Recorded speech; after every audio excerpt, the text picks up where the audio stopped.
মনে রাখবেন ভাঙ্গা জিনিসগুলোকে আল্লাহ এমনভাবে সুন্দর করে নতুন করে সাজাবে, আপনাকে এমন সুন্দর জীবন দান করবে, যারা আপনাকে নামাতে চেয়েছিল তারা আপনি পর্যন্ত আর পৌঁছাতে পারবে না। সুবহানাল্লাহ।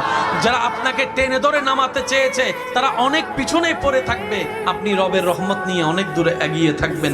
মনে রাখবেন, শুধু একটু সয়ে যাবেন, একটু ধৈর্য ধরে থাকবেন, একটু সহ্য করে চুপ করে থাকবেন।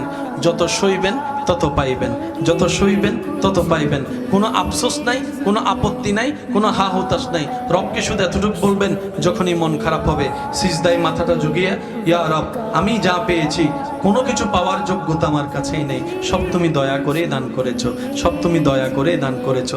একটা জিনিস পাওয়ার যোগ্যতা আমার নাই, এই চোখ পাওয়ার মতো যোগ্যতা আমার কাছে নেই, এই কান শোনার মতো কান আমার কাছে নেই। আল্লাহ, কোনো কিছুরই পাওয়ার যোগ্যতা নাই, তুমি দয়া করে দেখার জন্য দুইটা চোখ দিয়েছো, তোমার দরবারে শুকরিয়া। সুবহানাল্লাহ।